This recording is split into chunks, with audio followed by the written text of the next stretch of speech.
Do livro Caminho, Verdade e Vida, capítulo 72 de 180, Transitoriedade. 72 de 180, Transitoriedade. Eles perecerão, mas tu permanecerás, e todos eles, como roupa, envelhecerão. Paulo, Hebreus, capítulo 1, versículo 11. Fala-nos o Eclesiastes das vaidades e da aflição dos homens, no torvelinho das ambições desvairadas da terra.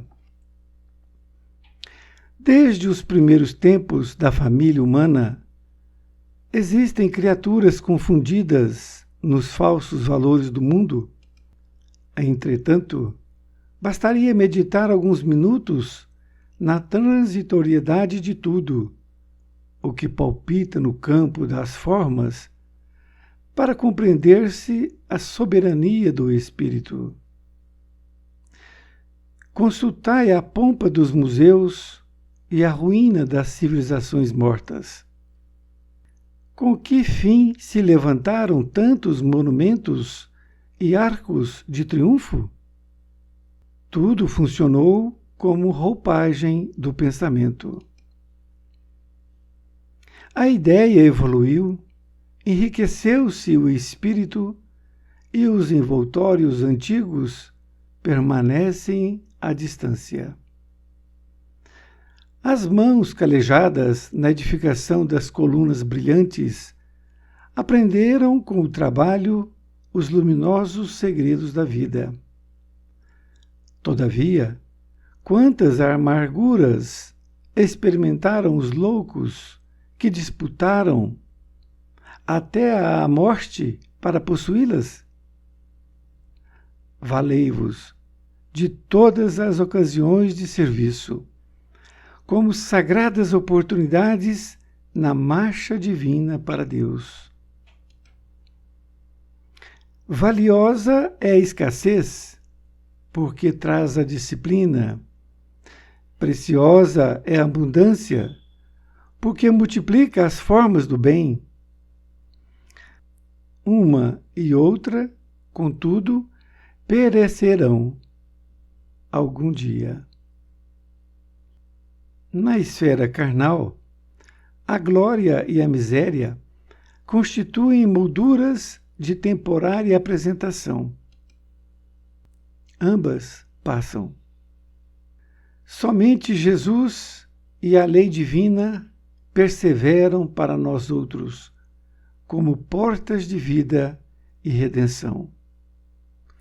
Emanuel, Pedro Leopoldo, 2 de setembro de 1948. Querido amigo, querida amiga, aqui estamos com a lição de nome transitoriedade. Esta palavra significa algo ou alguma coisa que é momentâneo, que é temporário, que tem pouca duração.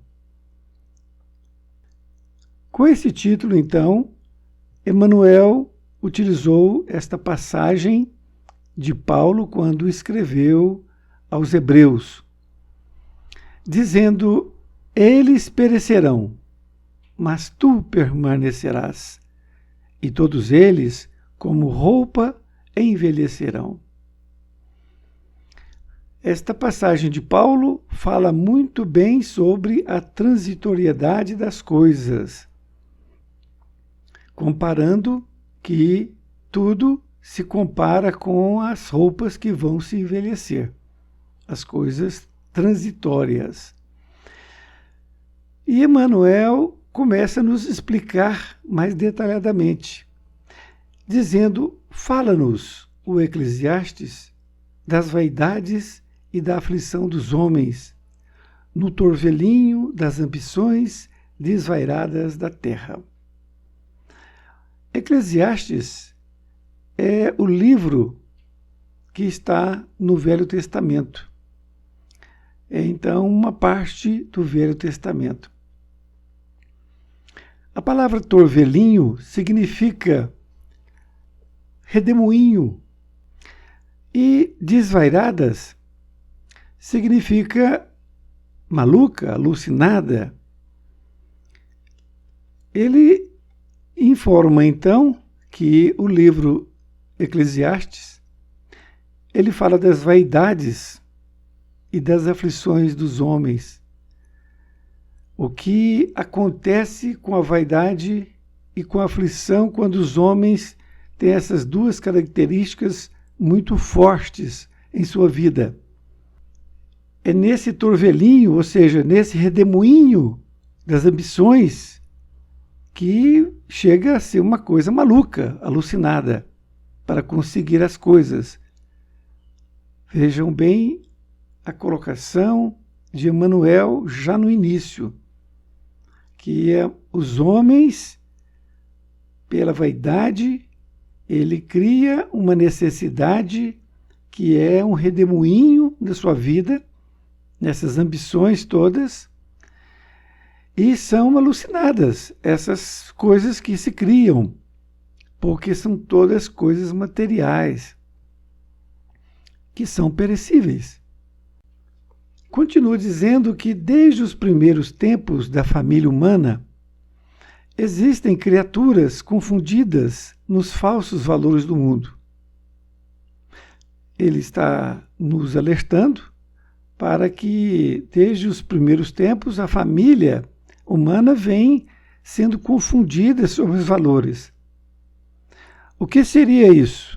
Seria uma família, um casal que constitui uma família e passa a dar muito mais valor às coisas materiais do que às coisas espirituais. De tal forma que, se transformar nesse torvelinho, como ele mencionou, dessas ambições desvairadas, o tempo é somente para essas coisas. Somente para essas coisas. Porque fica relegado à parte espiritual. A parte espiritual já não tem valor, porque nós damos prioridade para aquilo que nós elegemos. Se a nossa prioridade é sempre ter coisas de forma desvairada, o que vai suceder? Não sobra tempo para as coisas espirituais. Nesta outra parte, ele diz, entretanto, bastaria meditar alguns minutos na transitoriedade de tudo o que palpita no campo das formas para compreender-se a soberania do Espírito. Ele fala que basta meditar alguns minutos na transitoriedade, ou seja, nas coisas que duram um determinado tempo, que têm curta duração, que palpitam no campo das formas, ou seja, nas coisas materiais. Porque se assim fizermos, nós vamos compreender a soberania do Espírito. Ele dá alguns exemplos extraordinários. Vejamos. Consultai a pompa dos museus e a ruína das civilizações mortas. Quando nós entramos num museu, que vemos lá as múmias do Egito, por exemplo, ou as ruínas do próprio Egito, a gente vê que tudo aquilo é passado. Com que fim se levantaram tantos monumentos e arcos de triunfo? Tudo funcionou como roupagem do pensamento. Tudo funcionou como o pensamento da pessoa que tinha aquela ânsia de querer o poder. Nesta outra parte, ele diz assim, a ideia evoluiu, enriqueceu-se o espírito e os envoltórios antigos permanecem à distância. O homem realmente evoluiu. Os valores passaram a ser outros. Não somente na parte material, como também na parte espiritual. Então, aqueles envoltórios antigos permanecem à distância. Ele fala: as mãos calejadas na edificação das colunas brilhantes aprenderam com o trabalho os luminosos segredos da vida. Ele está falando de uma coisa boa, que aqueles que trabalharam para fazer aqueles monumentos, que por sinal são muito bonitos, aprenderam com o trabalho os segredos da vida. Mas aí ele diz: todavia, quantas amarguras experimentaram os loucos que disputaram até a morte para possuí-las? Porque essa loucura de querer fazer aquilo, de deixar aquilo como marca dele, do governo dele, ele açoitava todas as pessoas para trabalharem de forma dia e noite, porque ele sabia que ele ia morrer. Continua dizendo: valei-vos de todas as ocasiões de serviço, como sagradas oportunidades na marcha divina para Deus. Ele está nos exortando, nos convidando para que nós possamos nos valer de todas as ocasiões de serviço, como sagradas oportunidades na marcha divina para Deus. Todas as nossas oportunidades que tivermos para ajudar o próximo. Ele faz agora, nessa outra parte, uma colocação interessante. Ele diz que valiosa é a escassez, porque traz a disciplina. E preciosa é a abundância, porque multiplica as formas do bem. Ele fala de uma coisa muito interessante. Quando as coisas são escassas, o trabalho,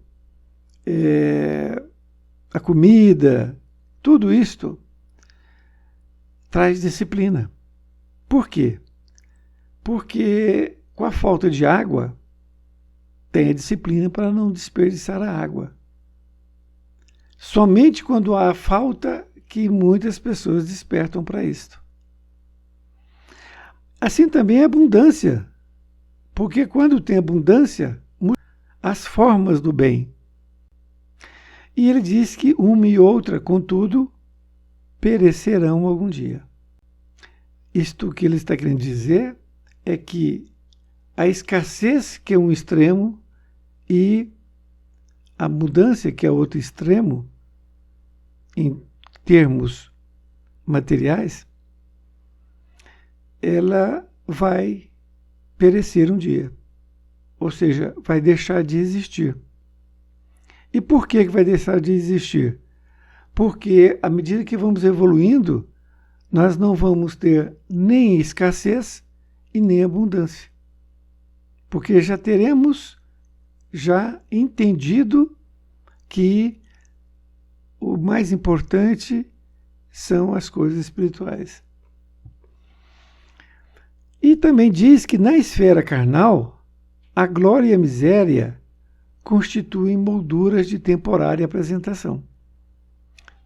Isto é muito interessante porque quando nós vamos num cemitério, a gente vê ainda aqueles mausoléus antigos, não é? Antigamente, daquelas pessoas ricas que pegavam um terreno maior para fazer ali uma coisa suntuosa. Vejam bem, mesmo depois de morto, se fazia uma coisa suntuosa. E que valor tem isso? Nenhum. É por isso que ele diz: a glória e a miséria constituem molduras de temporária apresentação. Porque hoje uma pessoa que está na miséria vai morrer, vai ser enterrado. E aquele que tem muito dinheiro, que tem muita glória, tem muito poder, todos os dois vão ser enterrados. Do mesmo jeito. Não leva nada, a não ser aquilo que conquistou espiritualmente. Porque as coisas materiais não vão. O caixão não tem gavetas. Aliás, se tivesse, de nada adiantaria também. Ambas passam, diz na última colocação. Somente Jesus e a lei divina perseveram para nós outros como portas de vida e redenção. Então, nesta conclusão, Emmanuel diz que a pobreza e a riqueza ambas passam. Uma pessoa que hoje foi pobre, amanhã ela pode vir uma pessoa abastada, e vice-versa. E ele diz então que somente Jesus e a lei divina perseveram. Isto é, perseveram por quê? Porque persistem, se mantêm, não passam para nós outros. Ou seja, para todos nós. Como portas de vida e redenção. A redenção é a salvação, a libertação, a remissão. Tudo passa, como dizia Chico Xavier. Tudo passa. Somente Jesus e a lei divina perseveram para nós outros, como portas de vida e redenção. Um grande abraço e até mais ver, e fique com Deus.